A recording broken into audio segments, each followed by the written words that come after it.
It so hurts. It so hurts. Hi guys! So today is November 30 and lalakasan ko na lang yung boses ko dahil malakas din yung sound sa baba and hindi ko alam baka makapiright ako. So galing ako kina kuya at nanggaling na ako doon, nakalimutan ko pang humingi ng feedback about doon sa product na binibenta ko. So nag-focus ako doon sa pamangkin ko at ayan, nadala ako guys. Naglaro lang kami doon, besh. So, nakalimutan ko yung reason ng pagpunta ko doon. So, yun. And yun guys, yung picture ni na mama, siguro baka Pasko na nila maibigay or kung ano man. And ayan, magulo yung buhok natin, besh. And kapag umaalis ako, hindi na ako nagme-makeup. Kasi gusto ko mawala na to. Yan, wala naman na siya. Tapos ito meron pa. Itong mga to, peklat na lang. Ayan, meron pa. Pangilan-ngilan meron pa, besh. Ito peklat na lang. Ayan, peklat. So, ang pangit, diba? Dati makinis yan eh. Pero ang unang nawala, dito, nawala na yung peklat dyan, diba? So, kailangan ko lang tiyagain. And yung pagme-makeup ko, guys, hindi siya pwede nang matagalan sa akin. Lalo kung naka-face shield ka and naka-face mask. So, okay lang na naka-makeup kung walang kung ano mang nakaharang dito sa buka ko. So, yun. Kaso nga, pandemic, kailangan nating mag-face mask and face shield. So, no choice. And ikaw ang mag-a-adjust. So, dahil dyan, huwag ka nalang maglagay na kung ano, lalo na, pawisin ako. Ayan o. Diba? Kung saan, abot yung face shield. Yun yung meron talaga ako, guys. Nakaka-lurks. And yun, kung mababasa nyo yung post ko guys, nilagay ko dyan, I wonder paano nga ba nagsimula ang lahat. Nakwento ko siya kasi marami kasi sa akin na nagja-judge na kaya ka single kasi ganito, mapili ka kasi maselan ka. Wait halika. Ipit ko kayo dito, magchikahan muna tayo. Ayun guys, so kaya ko siya ipinost kasi para rin diretsahin yung mga nagja-judge sa akin na maselan ka, mapili ka, ganyan-ganyan. Yeah, alam nila na may mga naligaw naman, yes. Kaso nga lang kung yung mga panahon na yun sumagot ako, yun at yun yung magiging problema namin, yung schedule ko. So yung schedule ko guys, kung may popost ko siya, ito siya. So, ganyan kaselan at kabisi yung trabaho ko at hindi ka talaga as in makakatanggi kasi ikaw yung nakatoka sa araw na yon and malayo pa lang guys, ini-sked na yan. Then, minsan may mga on the spot na shoot na minsan nga kailangan gumising na ako na napakaaga, maligo na ako, kumain na ako. Para pagdating ko doon, may laman yung sikmura ko. Kasi paminsan as in, pati alas 11 ng gabi, alas 10 ng gabi, ganyan. Bumabiyahe ako, tapos tinatanong ako ng manager ko, aabot ka ba ng ganito, ganyan-ganyan. Yun yung mga panahon na hindi mo mapipili kung kailan magi-start yung shoot. And yeah, maganda magtrabaho sa media dahil same neto guys, pandemic. So, naglaylo lang ng ilang buwan kasi nga yun nga, hindi rin naman safe ang makipag-communicate sa sobrang daming tao or crowded. So, yung location nagkaroon na lang ng limit sa loob and every time na may pupunta doon, for sure, merong isasubmit na medical certificate or what to prove na wala kang or hindi ka carrier ng sakit, 'di ba? Yung magkukos ng sakit. So, yun. And kung makikita nyo guys sa post ni Miss Tony Fowler,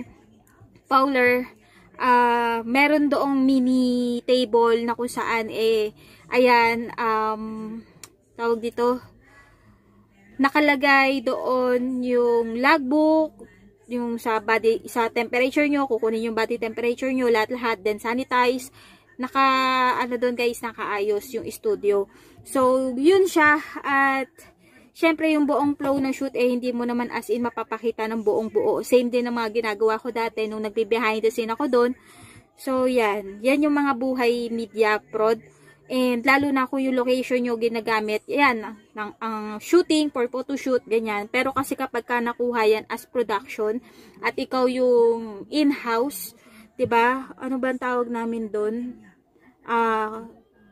nakalimutan ko yung tawag guys, pero kasi kadalasan yung manager ko, producer yan, director. So yun, marami silang ganap guys kasi sila din minsan nag-edit. So yung mga idea is galing din sa kanila. And yun yung buhay media prod guys. Then ako na yung on the spot na ito na yung mangyayari, on the spot ko na siya magagawa. And ako na yung pupunta sa location, ako na yung unang-unang darating para i-make sure na yung location walang aberya. Kung sakaling magkaroon, at least pagdating ng manager ko, maayos na.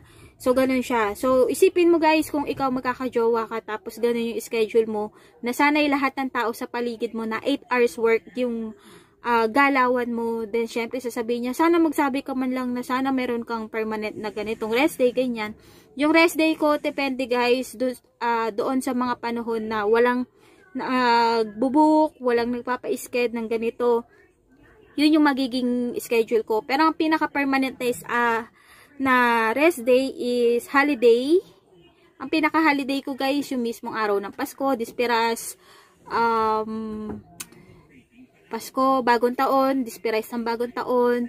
Minsan pa nga, kung sakaling 30, 31, abot ba na 31 yung December, biglang may mag-shoot, tapos sinabot kami ng madaling araw yun.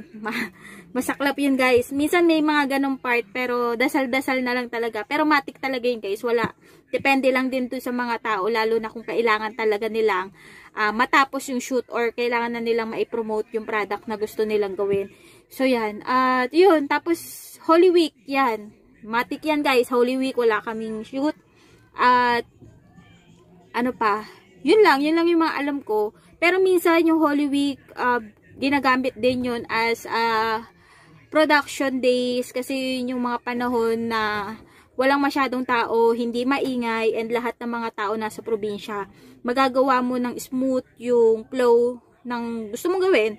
Halimbawa, ads online, photoshoot, yan. Kung ano-ano guys, kung ano yung maisip mo. So, yan. At sinasabi ko naman din dun sa manager ko dati na every holiday, umaalis kami. Or minsan naman, pupunta kami sa sementeryo. Yan. Basta yun yung mga araw na magninilay-nilay ka. So, yan. Yun yung mga ganap namin. And binibigay naman sa akin yun ng manager ko. So, ang pinaka, lang dun is, yung mga ibang araw, yan, matik na yun. Mag-iiba-iba yung schedule mo. Kasi pinasok mo yan nag-media prod ka guys. 24 oras hindi natutulog ang balita. So, yung mga taong gumagawa ng balita sa amin, pumupunta and ginagamit yung location or yung area namin. So, yun. And, syempre, affected doon yung lifestyle mo. Hindi mo may enjoy yung buhay mo kasi busy ka. Then, kung sumagot ako, kung nagka-jowa ka na that day, syempre yun at yun yung magiging problema mo. Yun yung pagiging cause ng pag-aawayan nyo. Kung nga yung pag-uwi ko dito, diba? Pag alis ko ng madaling araw, pag uwi ko ng madaling araw, nagigising si daddy, aalis ako, minsan papasok pa lang, or minsan magigising siya, pauwi pa lang ako, sinesermonan na ako. So, paano kung may jowa ka pa, di dalawa na yung nagagalit sa'yo? Yung nanay ko, naiintindihan niya yung reason and yung flow ko, kasi syempre, alam niya na yun talaga yung trabaho ko at yun din yung source of income namin dito. Then kahit paano nakakapagbayad ako, nakakapag-abot ako sa kanila. Yan, may nakakain kami 3 beses isang araw. Then doon na pumapasok yung kailangan mong magtipid kasi lahat ng sinasahod mo, halos karamihan na pupunta sa pamasahe, ganyan, sa pagkain. So minsan nga kung kaya pa ng oras, nagbabaon ako. Pero pagka on the spot, kailangan na ako dun sa area or sa location, yan, umaalis na ako. Tapos yung bag ko, yung backpack ko, 3 towel, may tsinelas, may sapatos pa ngayon minsan, and extrang damit. Tapos yung maliit na bag. Yung maliit na bag guys, kaya lang ako meron nun kasi easy access. Para hindi na ako bukas ng bag ko kasi mamaya, diba, hindi mo naman masabi na may malikot ang mata. Kapag kamalan, maraming laman na magaganda or pwedeng makuha. Syempre, di ba, mga ganun. So, yun nga. Mga barya lang, ganyan, naka-separate. And kapag natutulog ako sa jeep, yan. Yan yung ginagawa ko ring unan.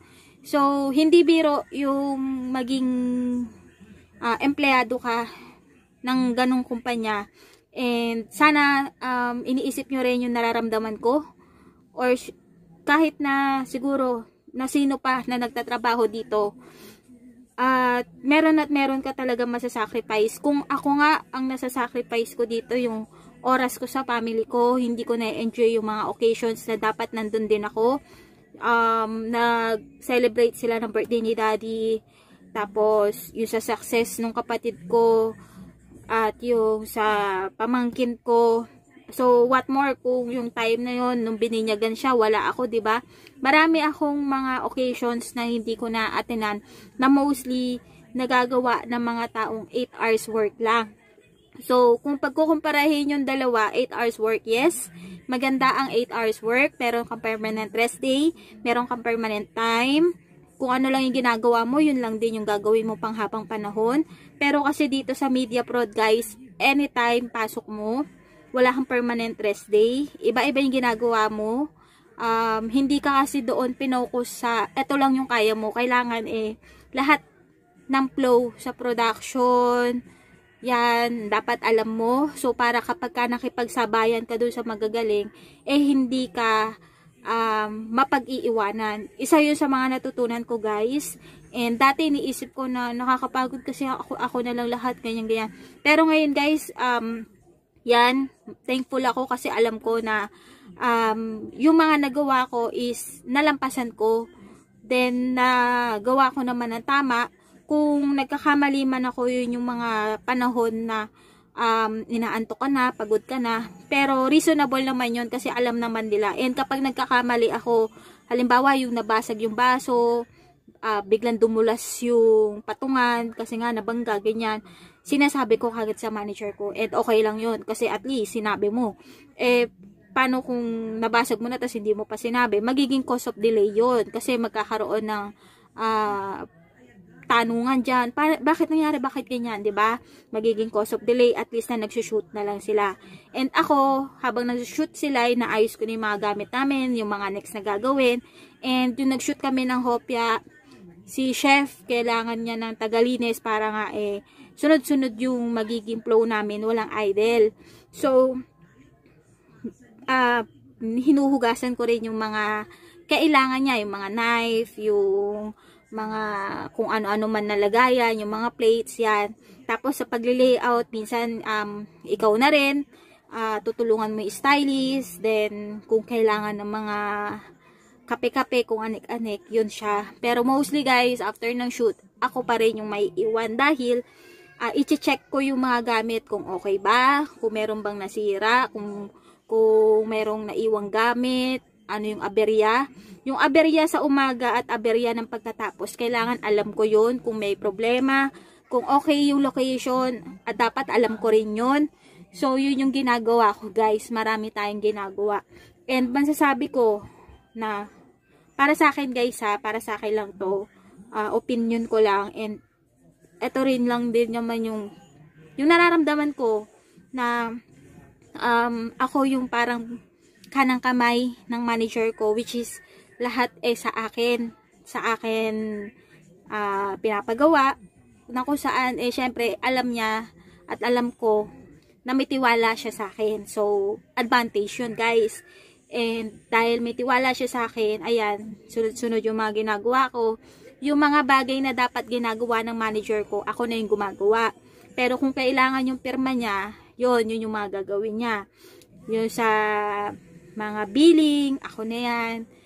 Pagka more on paperwork naman to, billing, pakikipag-usap sa client, pagka merong walk-in, merong gustong mag-ocular, yun yung mga weaknesses ko dati na hindi ko kaya makipag-communicate sa ibang tao, lalo kung masungit, kuripot, kinakabahan ako doon kasi hindi ko alam kung anong sasabihin ko, kung yung emosyon ko, kung naiinis na ako doon, napakakunat, napakakulit, doon na-train yung temper ko guys. So, niisip ko nga, sana yung manager ko na lang yung kumausap kasi siya na may-ari, alam naman niya to.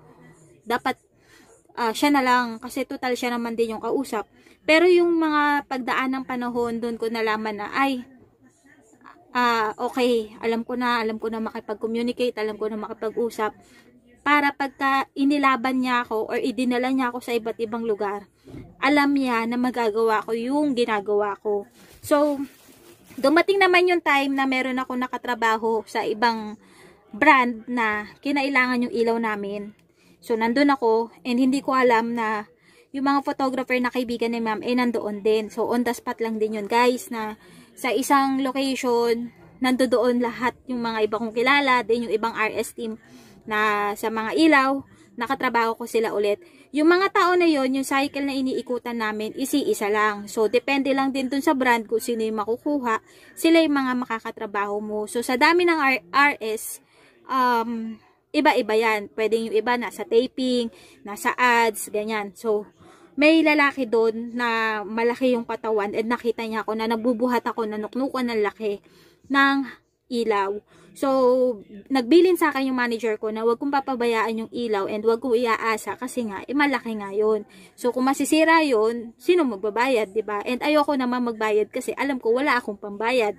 And kung yung nakakasira nun o yung makakasira, alam ko naman ang sasabihin nun sa akin, sorry. So, ang ginawa ko, nag-focus ako sa ilaw, binantayan natin, and kung ano yung kailangan i-operate, ako yung nag-ooperate. Kasi ako yung may alam. And syempre, meron din dun mga tao na yes, alam nila. Pero syempre, ayokong umasa at ayoko rin magtiwala na hindi po ako na lang. Kahit alam nyo, sige po ako na lang. So, yun. So, yung ginawa kong yun, hanggang madaling araw kami,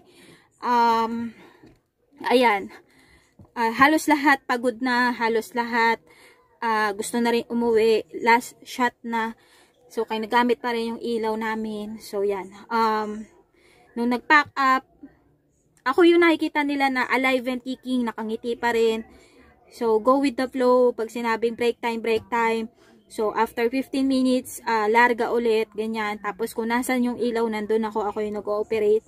So, maraming humanga doon sa ginawa ko. Kasi halos lahat ng mga lalaki napapagod na, gusto nang umuwi, ganyan. Pero syempre tuloy pa rin yung trabaho kasi ayun yun trabaho yun So expect namin na ganong oras yung matatapos yung shoot and pwede pang mag-extend ng mas matagal.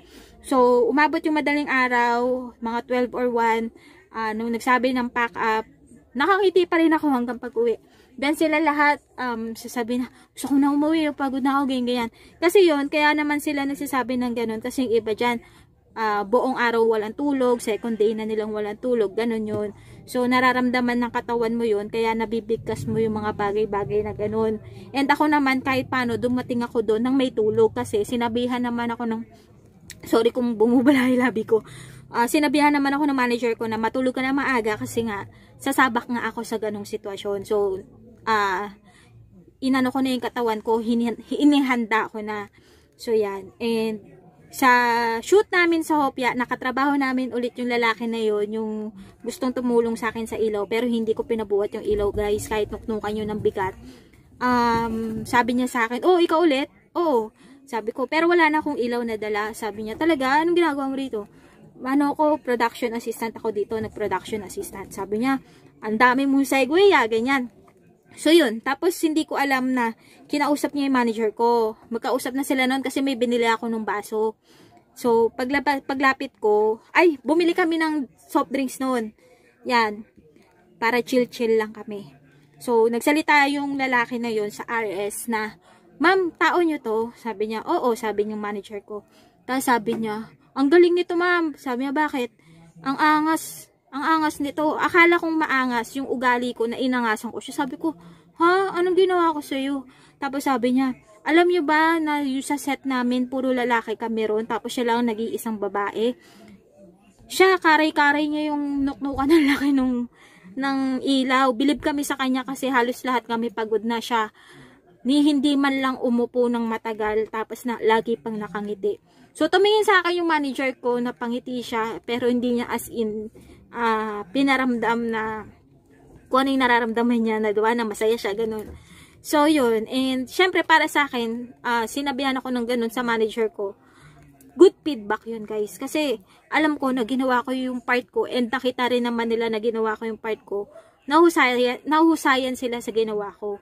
So, yun. And yung manager ko ngayon, dahil dyan sa mga feedback na yan, sa mga binibigay sa akin na feedback, natutuwa ako dun sa mga iba na nakaka-appreciate sa akin na, minsan kapag nakikita nyo kung biglang umupo, ayan yung mga time na nahihilo na ako, masakit na yung mata ko. Yun, dun lang ako sa part na yun na uupo. Pero yung hanggang matapos yung shoot, ikot ako ng ikot. Sabi pa nga niya, ma'am, ikot pa nga yun ng ikot, ganyan-ganyan. Tapos, hindi pa yan mapakali pag kami nakitang madumi yan, lilinisin yan, dapat kami na. Tapos yun, masaya guys, masaya na madinig na ganun, na binibida ako sa manager ko. And hindi niya alam na manager ko yung pinagkwentuhan niya. So sabi ko, kuya, ang daldal mo. Sabi niya, bakit? Siya yung manager ko eh. So yun, tapos sabi niya, totoo naman na na nahusayan kami sa yun, ang galing mo. Kasi, bibihira ang production assistant na babae, guys.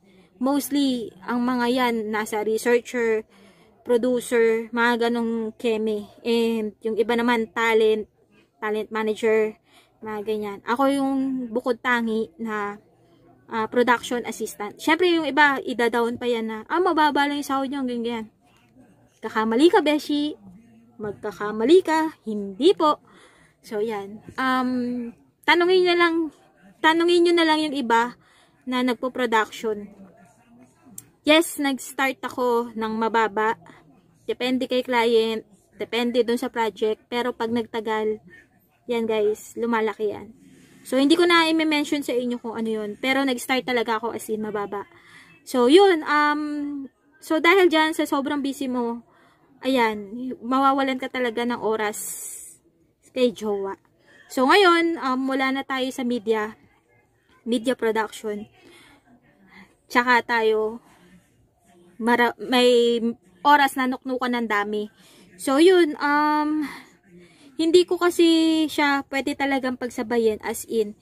O, kung pwede man, gagawin ko siya guys kung may permanent talaga akong rest day. So, hindi mo talaga siya masisingit kapag nandoon ka. So, ngayon, lumipat ako ng company and akala ko makaka-segue na tayo ng ganyan na lalab light na yung lola nyo. Kaso, pumasok si pandemic. So, tignan natin guys kung kailan tayo papala rin sa mga ganyang kemerut. Pero, kinaklaro ko sa inyo, hindi po ako sobrang selan. At, sige, sabihin mong mapili. Pero, syempre, pipiliin mo yung matino, yung hindi ka lolokohin, may pangarap sa buhay, and kung sasabihin mo, nakabase ako sa muka. Guys, ang ex ko, may itsura yun. Crush ko, naging kami. Ang tanong, masaya ba ako? Naging kami ba hanggang ngayon? Diba? Hindi. So, kung babalikan ko yung mga panahon na umiiyak ako, guys, hindi ko nakakayanin. So, doon na lang tayo sa taong mahal ka. Mahal mo, walang problema, madaling kausap. Alam mo yun, makikita mo naman din sa itsura niya kung seryoso ba siya. Then, yung ugali kasi natatalo na lang din yun ng itsura. So, yes, may itsura ka nga kung tsaka naman yung ugali mo. 'Di ba? Kasi ang hirap na bawat araw nagigising ka, aalalahanin mo kung ikaw lang ba yung mahal niya, kung may oras pa ba siya sa'yo.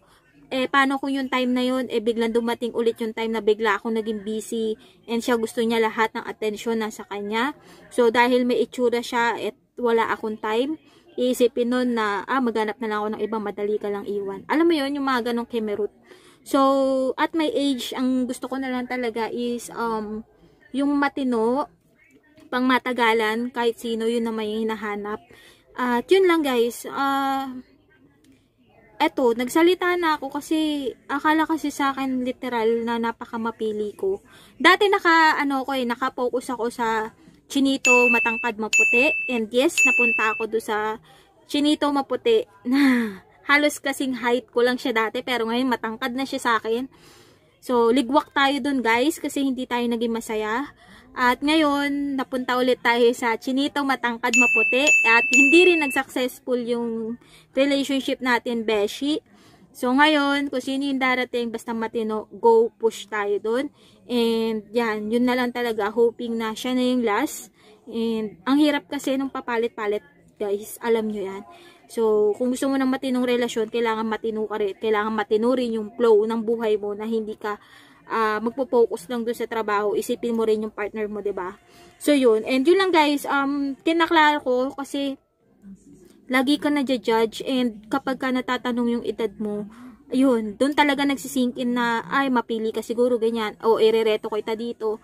Alam mo yun, okay lang na ireto mo ko, pero ayoko naman doon sa mga taong hindi ko kilala, or okay lang kung naging kaklase mo siya dati, basta may feedback ka sa kanya, sa attitude niya, pwede mo naman din siyang kilalanin, sige, yun. Pero kailangan ko yung mahaba yung pasensya, no? Kasi, ang hirap kasing umoo agad-agad. Alam mo yun? Yung mga post ko, inuunahan ko na yung mga iba. Inuunahan ko na. Pero yan yung mga sinasabi nila sa akin.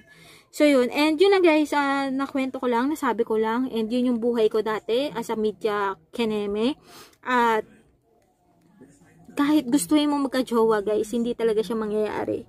Kung yun yung schedule mo.